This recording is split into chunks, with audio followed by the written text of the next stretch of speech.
Hello guys, welcome to my YouTube channel story with Kavita में आपका स्वागत है। आज मैं लेके आई हूँ बाप बेटे की रुला देने वाली कहानी, तो प्लीज़ इसे ध्यान से सुनिएगा।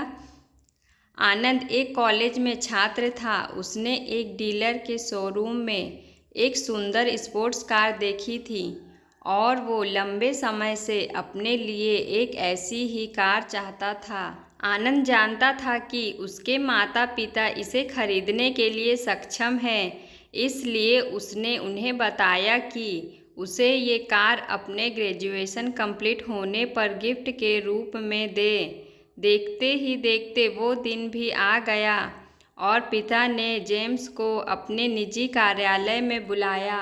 उन्होंने उससे कहा कि मुझे तुम्हारे जैसे अच्छे बेटे पर बहुत गर्व है। उन्होंने उसे बताया कि वह उससे कितना प्यार करता है और उसे एक प्यारा रेपर से लिपटा हुआ उपहार दिया।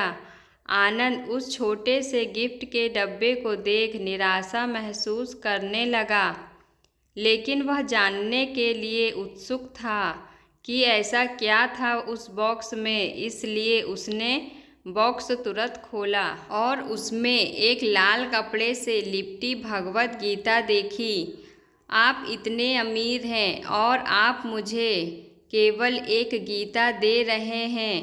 काफ़ी गुस्से से अपने पिता पर वो चिल्लाया और अपनी नाराज़गी और गुस्से के वश में आकर आठ बने ना आव देखा ना ताव तुरंत घर छोड़ दिया। काफ़ी साल बीत गए। आनंद अब एक सफल व्यवसायिक बन गया था। वह अपने जीवन में खुश था। उसकी शादी हो चुकी थी और उसके 2 बच्चे थे। उसका परिवार एक सुंदर घर में रहता था, लेकिन उसके पिता के साथ टूटे रिश्तों के कारण उसकी आत्मा अभी भी आहत थी। आनंद अपने पिता का घर छोड़ने के बाद कभी उनसे नहीं मिला था। आनंद को उस दिन के बाद अपने पिता को ना मिलने का पछतावा हमेशा रहने वाला था, क्योंकि एक दिन उसे एक पत्र मिला जिसमें उसके पिता के निधन की खबर थी और साथ ही ये बताया गया था कि उन्होंने अपने जीवन भर की पूंजी वसीयतनामा के अनुसार अब आनंद के नाम कर गए थे। अपने पिता की सारी संपत्ति विरासत में मिली।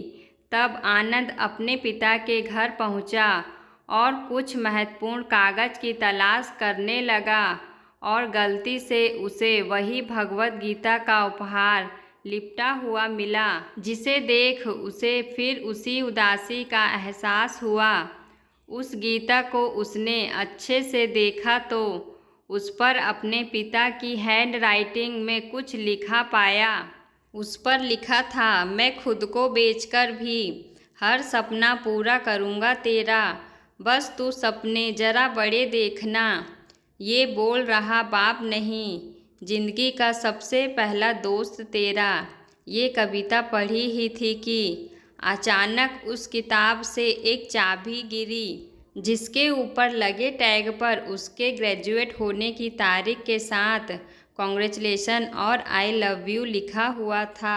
आनंद के सर के ऊपर से उसके पिता का साया तो पहले ही उठ चुका था और आज उसकी ज़िंदगी की सबसे बड़ी गलती के बारे में जानकर उसके पैरों के नीचे से ज़मीन भी खिसक गई। इस दिन आनंद की आंखें और रूह दोनों पछतावे के आंसू रोई। तो गाइस, आपको ये कहानी कैसी लगी? यदि अच्छी लगी हो तो मेरे चैनल को लाइक शेयर सब्सक्राइब करना ना भूलें। बेल आइकन की घंटी को प्रेस कर दें ताकि सभी वीडियो की नोटिफिकेशन आपके पास जाती रहें। तो मिलते हैं अगली कहानी में। धन्यवाद।